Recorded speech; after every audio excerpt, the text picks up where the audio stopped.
I have learned that families are not just built on love.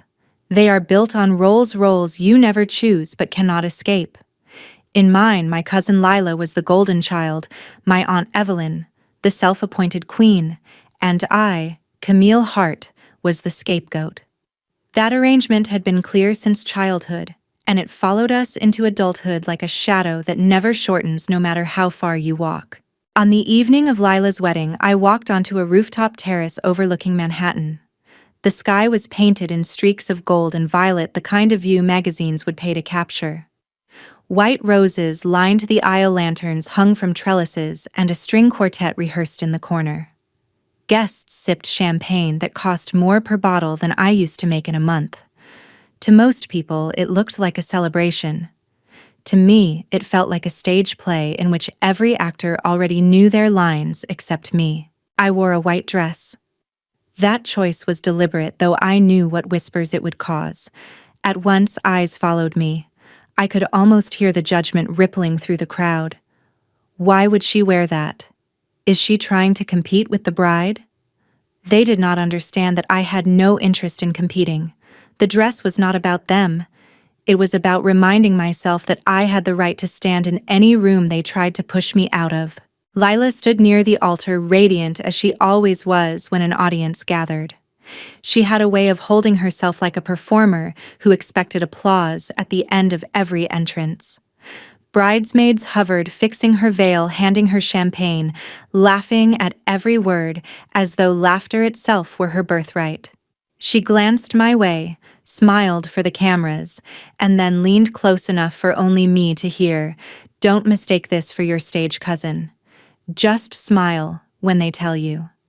Her words slipped out sweetly, wrapped in sugar but sharp enough to sting. The laughter of her friends followed like a chorus. Daniel the groom stood at her side, adjusting his cufflinks. He looked polished, confident, eager for the spotlight. He did not greet me, though, once he would have crossed the room to do so. Instead, his attention stayed fixed on the officiant, as though rehearsing lines of a play he had long awaited. And then there was my Aunt Evelyn. She moved through the crowd with pearls at her neck and authority in her stride. To the guests, she was elegance. To me, she was calculation. She had once held my grandmother's power of attorney, and she never let us forget it. Even now, though her legal hold had faded, she carried herself as if she owned the family's name, its wealth, its future. When she reached me, she placed her hand lightly on my arm, smiling for the benefit of those watching. "Camille." She said, her voice warm enough to deceive but pitched just high enough for nearby ears. "How good of you to come. Do try not to draw attention tonight." It was a warning disguised as welcome, and it struck its mark.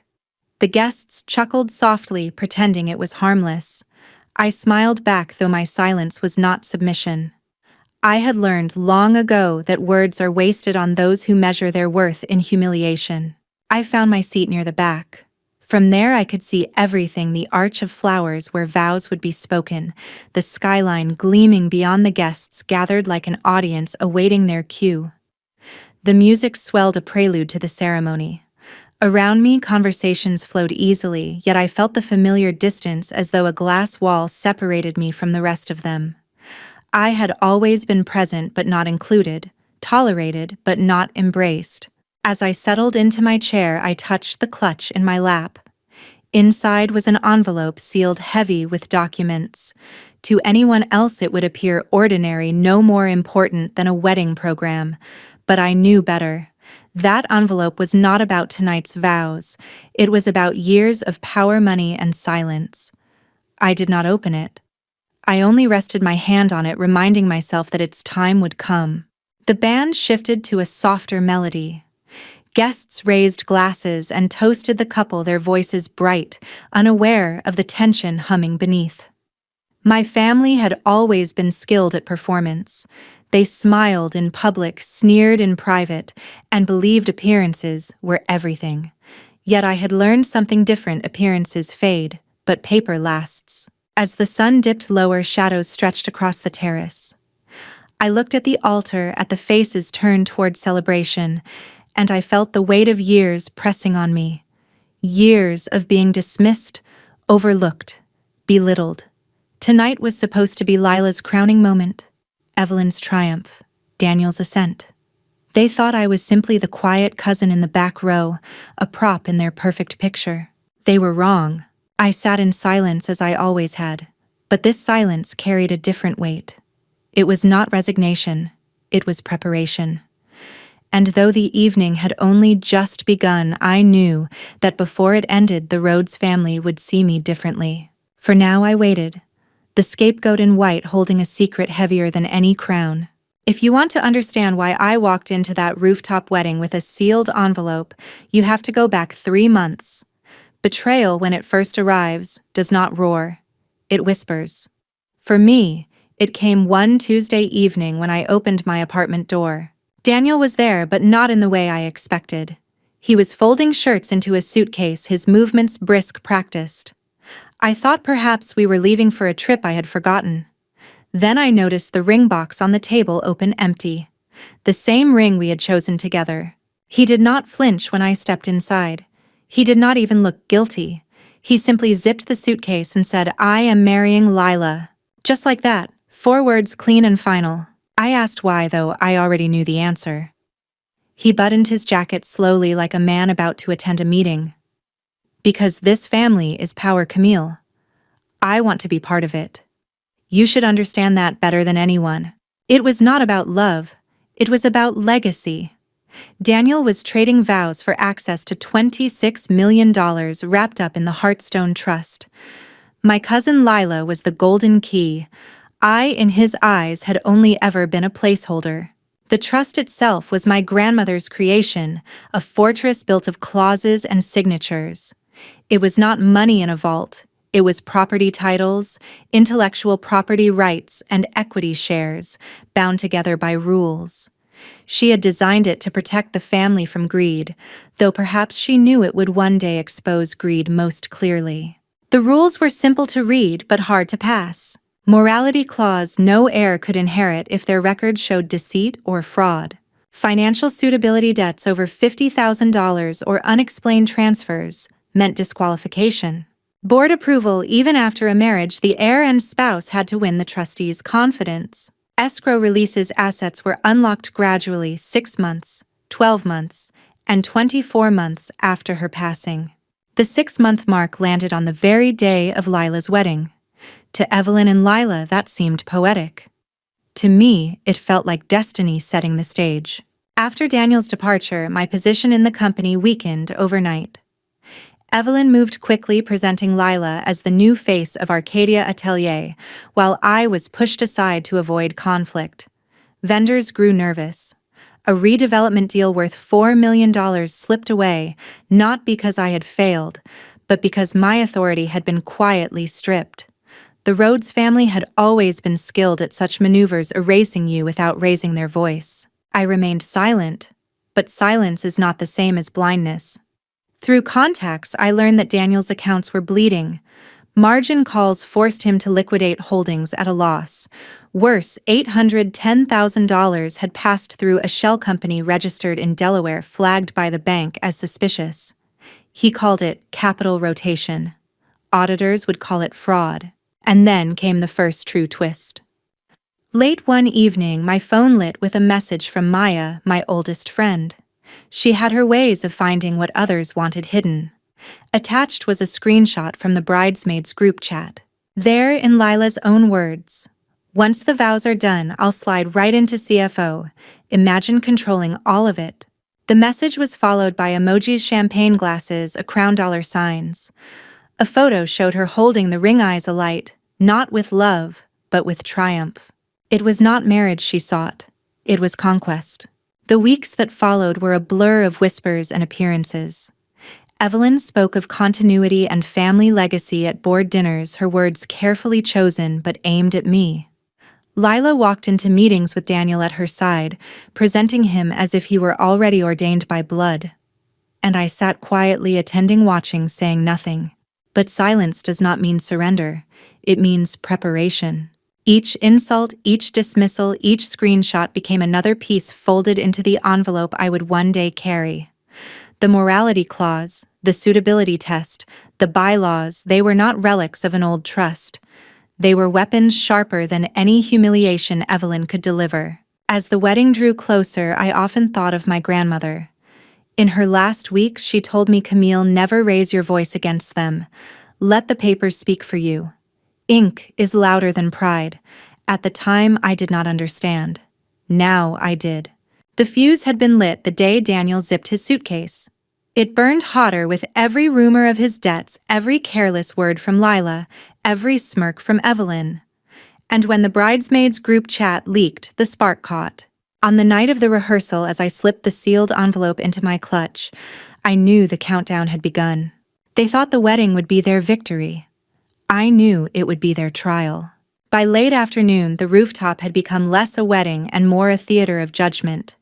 Every detail gleamed: the roses along the aisle, the lanterns glowing faintly as the sky turned amber, the string quartet rehearsing the same piece until it no longer sounded like music. To most of the guests, it was glamour. To me, it was a courtroom disguised with flowers. Aunt Evelyn moved among the tables, shaking hands, leaning close for practiced whispers. She carried herself like a head of state, nodding as though each guest were a subject paying tribute. I watched her pause near a circle of board members. This union, she told them, guarantees continuity, stability, legacy. Legacy, always her favorite word, though she used it less as a memory of my grandmother and more as a weapon. She still acted as if the trust bent to her will, though she had no idea how fragile her hold had become. Daniel stood near the altar, his tuxedo-pressed cufflinks catching the last of the light. He looked every inch the polished groom, but his eyes betrayed him. He scanned the crowd constantly, searching not for me, but for approval. Evelyn's nod, the board's glance, the validation of strangers. It was not love that animated him. It was ambition. Lila, radiant in silk and diamonds, held court with her bridesmaids. Her laughter carried across the terrace, sharp and rehearsed. When she noticed me watching, she tilted her head, then spoke loudly enough for nearby guests. "Careful, cousin. These centerpieces cost more than your entire wardrobe." The bridesmaids laughed obediently. It was a ritual I knew well. Humiliation was their entertainment. I let the insult pass without reply. Silence unnerves the cruel more than anger ever could. As the ceremony time approached, I thought of the clauses tucked into my grandmother's trust. They were not abstractions to me, they were lifelines. The morality clause meant heirs could lose everything if their choices revealed fraud or dishonor. The financial suitability test demanded proof of solvency, clean accounts, no hidden debts. The escrow releases slowed inheritance into stages so no one could squander it all at once. And the guardianship clause, hidden deep, carried a secret: if the fiduciary Evelyn abused her authority, her power could be revoked instantly. My grandmother had gone further. She recorded a video codicil instructing that at the 6-month mark, her words would replace Evelyn's authority. That mark was today. I was the only one who had prepared for it. Weeks earlier, I had secured the file, embedding it into a QR code. Tonight, those rooftop LED screens meant for wedding photos would display my grandmother's voice. It would not be me accusing, it would be her. Guests began posting photos, hashtags spreading across social feeds. Drones buzzed above, capturing angles for the live stream. A screen near the DJ booth flashed a scrolling chat of strangers praising the decor, the skyline, the perfect couple. None of them knew they were minutes away from watching a family's facade collapse. Evelyn passed my chair once more, pausing just long enough to deliver a smile sharp enough to cut. "This family," she whispered, "is not yours, Camille. Tonight makes that clear." Then she glided away, soaking in the attention of donors and directors. Her words landed, but not as she intended. They did not wound. They reminded me why I was here. Families confuse silence with weakness. They never understand until silence speaks back. I touched the envelope in my clutch, feeling the weight of the documents inside: suitability test results, flagging Daniel's debts, the prenup clause that barred him from touching trust assets, Section 7.3 of the bylaws, calling for forfeiture in case of fraud. Ink and paper may look fragile, but in this family they were sharper than any blade. My phone screen glowed with the waiting QR code. One scan, one flick of the wrist, and the rooftop screens would shift from polished wedding montage to my grandmother's final decree. Evelyn believed she commanded the evening. She had no idea her crown was already slipping. The string quartet shifted to the processional. Guests straightened in their seats. Photographers lifted their cameras waiting for the walk down the aisle. The air thickened heavy with anticipation, as if everyone could sense that something more than vows was about to unfold. I breathed slowly, steadying myself. For years I had been the scapegoat, the quiet one, the cousin who nodded and accepted humiliation as though it were part of the family inheritance. But not tonight. Tonight the rooftop was a pressure cooker, and I held the release valve. The music swelled. Daniel and Lila stepped forward. Gasps rose from the crowd, cameras clicked, champagne glasses lifted. And in the back row, dressed in white, I waited with my envelope and my silence. The fuse was burning, the explosion was near. When the music swelled and the first guest stood, I knew the moment had come. The rooftop, dressed in flowers and glass, no longer felt like a wedding. It felt like a stage waiting for its final act. Daniel stood tall at the altar, his tuxedo flawless, his expression the practiced confidence of a man convinced he had already won. Beside him, Lila glowed, her gown catching the last fire of the sunset. Aunt Evelyn hovered close, pearls bright against her neck. Her chin lifted as if to claim ownership of the city itself. Cameras flashed, drones buzzed above. Thousands watched through a live stream, sending comments that fluttered across a side screen. A perfect couple. A fairy tale evening. Goals. I rose from my seat. The words left my mouth before I could think to soften them. I object on legal grounds. Silence slammed across the terrace. The quartet faltered, bows screeching against strings. Heads turned, first in confusion, then in disbelief. Gasps spread like wind through tall grass. Evelyn's face drained, then hardened. Lila's eyes narrowed, her mouth twisting into a smile too tight to be real.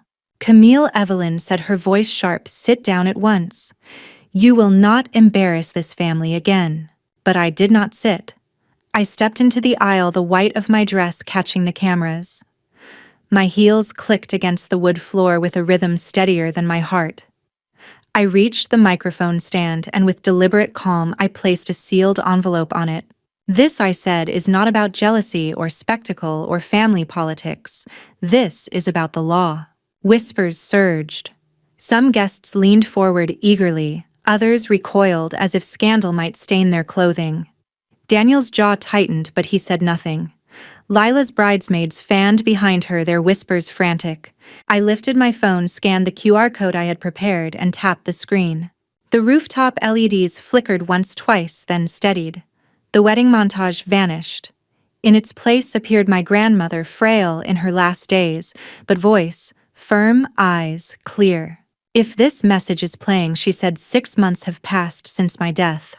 I hereby revoke Evelyn Rhodes's authority as fiduciary. Guardianship of the trust passes according to compliance, not favoritism. To my heirs the clauses stand. Morality, suitability, and honesty will rule. Let the document speak. The crowd froze. Some guests gasped. Others began to murmur. Evelyn's hand flew to her throat, her pearls trembling. Lila turned pale beneath her makeup. I let the video finish, then drew the first document from my envelope. These are the suitability test results. Daniel Mercer carries debts exceeding $800,000 routed through a shell company flagged for suspicious transfers. Under the trust's terms, he is ineligible. Gasps again. Phones lifted, recording. The livestream chat exploded in scrolling text. What just happened? Did she say, fraud? Is this real? Daniel stepped forward, his voice rising. This is slander. Camille has fabricated this. I held up the second page, the prenup summary signed by Daniel and Lila. You both agreed to this. Separate property. Even if this wedding proceeds, Daniel cannot touch a cent of the trust. You knew this, and yet you plotted anyway. Lila's composure cracked. You're pathetic, Camille. She snapped, voice carrying through the microphone. You've always been jealous. That's why no one listens to you. You don't belong here. Her words drew uncomfortable laughter from a few corners, but more guests shifted uneasily. Public cruelty is less entertaining when it collides with truth. I drew the final page, section 7.3 of the board bylaws. Fraud, deceit, or conspiracy to subvert the trust triggers automatic forfeiture. Today, you have met all three. Evelyn lunged forward, trying to grab the paper. Enough? You have no right. But the LEDs behind us still glowed with my grandmother's face, her voice echoing, morality, suitability, honesty. The board members present exchanged looks. Elise Tran, an independent trustee, stood. I confirm this, she said calmly. Section 7.3 applies. The forfeiture is immediate. The rooftop erupted. Guests rose from their seats, half in shock, half in awe. Cameras clicked furiously. The live stream chat turned into a torrent. This family just imploded live. Did she just lose millions? Play that again? Lila's voice rose to a scream. You can't do this. This is my wedding. She grabbed at Daniel's arm, but he yanked away, his polished mask crumbling. This isn't my fault, he hissed, forgetting the microphone still caught him. You promised me access. You said your mother had it locked. The words spilled into the speakers, audible to every guest and every viewer online. Phones recorded. The hashtags shifted in real time. Heinzer Rhodes wedding meltdown. Achas trust fund twist. Evelyn staggered, clutching a chair for balance. Her control had shattered in front of an audience she had curated for decades. The queen bee dethroned in minutes. I stood calmly, envelope empty, my silence finally loud. This, I said. My voice steady, is what happens when arrogance mistakes itself for authority. My grandmother warned you. You chose not to listen. The terrace buzzed with chaos, guests whispering, board members conferring, staff scrambling. Lila sobbed into her bouquet. Daniel stormed off, his cufflinks flashing like fallen crowns. Evelyn sat staring blankly, her pearls no longer shining but strangling. Above it all, the city skyline glittered indifferent. For the first time in years, I did not feel small. I did not feel erased. I felt present.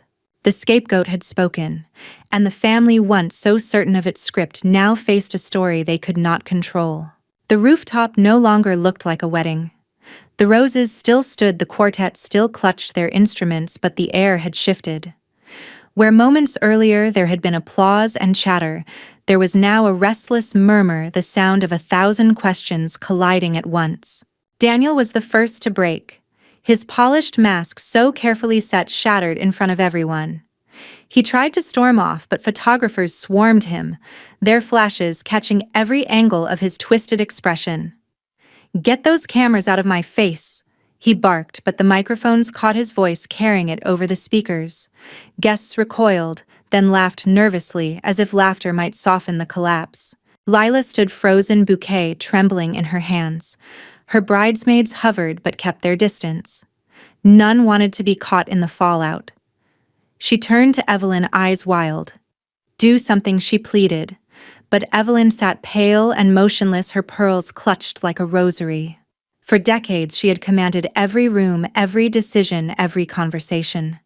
Now, before her chosen audience, she was silent. Board members began conferring in low voices. Elise Tran, still calm, approached the microphone. As of this moment, Evelyn Rhodes's fiduciary role is revoked under the Codicil. Pending formal review, Camille Hart will serve as interim trustee.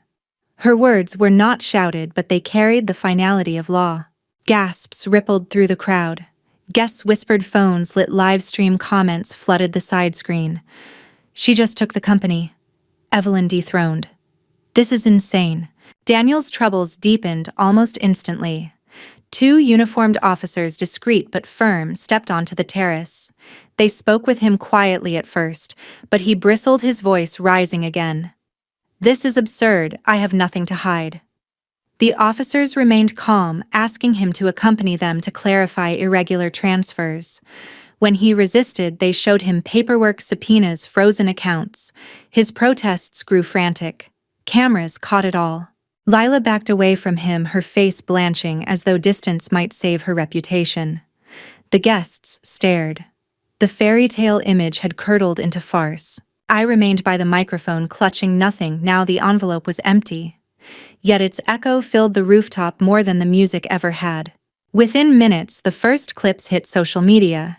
Guests uploaded shaky videos, captions already spinning: cousin stops wedding with legal bombshell. Trust fund twist ruins ceremony. You won't believe what she said on mic. Then came the mini twist that even I had not planned. A TikTok account, anonymous but clearly connected, posted the full screenshot of Lila's bridesmaids group chat. The same one Maya had shown me weeks before. There was Lila's line in her own words. "Once the vows are done, I'll slide into CFO. Imagine controlling all of it." The post spread like wildfire. By the time the reception would have started, the clip had millions of views. Commenters tore through every word, every emoji, dissecting ambition disguised as marriage. Sympathy shifted. I was no longer the bitter cousin in white. I was the whistleblower, the survivor. The rooftop dissolved into chaos. Some guests fled, eager to avoid association. Others stayed captivated by the spectacle, their phones raised like torches at a bonfire. The quartet stopped playing. Their silence was louder than music. Staff whispered to each other, uncertain whether to pour champagne or clear the glasses. Lila snapped, throwing her bouquet to the ground. "You've ruined everything, Camille," she screamed. "You've destroyed this family." Her voice cracked, carrying across the microphones, amplified for the live stream audience of thousands. I stood still. "No," I said quietly, though the mic carried it to every ear. "I didn't destroy it. I only showed what it already was." The words hung in the air, and for once, no one laughed. Elise signaled to me, her eyes steady. "The board meets Monday. Formal confirmation will follow. But tonight, Camille, you stand as trustee." I nodded, though the weight of the moment pressed heavier than any insult ever had. Power was not a crown I had sought, but it had been thrust into my hands nonetheless. Guests began to file out, some muttering sympathy, others muttering curses. Photographers trailed Daniel as the officers escorted him away. Lila collapsed into a chair, sobbing. Evelyn remained rigid, as though still trying to rewrite the scene in her mind. The livestream chat raged on. "Camille is a legend. Imagine losing millions live on camera. Family secrets exposed better than TV." As the rooftop emptied, I stood alone by the microphone. The skyline still glowed, indifferent, unchanging. I thought of my grandmother's last words. "Do not raise your voice. Let the documents do the screaming." Tonight they had.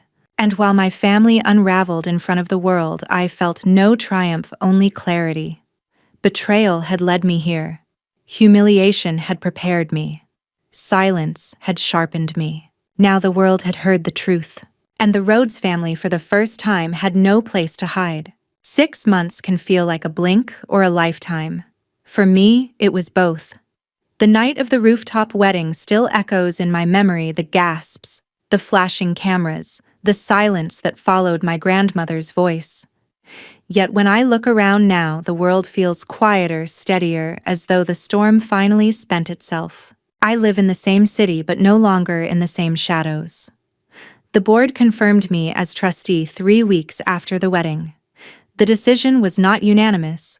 Evelyn tried to claw back control, of course, but the Codicil had spoken louder than her pride. And once Daniel's financial fraud became public record, even her closest allies backed away. Paper, as my grandmother said, outlasts appearances. The Heartstone Trust, once a fortress for others to misuse, has become something else under my care. I do not flaunt it. I do not attend galas or pose for photographs. Instead, I spend mornings in a quiet office balancing ledgers, approving projects, sometimes turning down proposals that glitter too brightly. It is not glamorous work, but it is honest. And for the first time, my silence is not mistaken for weakness, it is recognized as discipline. As for the others, Daniel is still in the headlines, though not for tuxedos or champagne. Court hearings fill his calendar now. The $810,000 funneled through that shell company opened the door to wider investigations, margin calls, unpaid loans, broken contracts.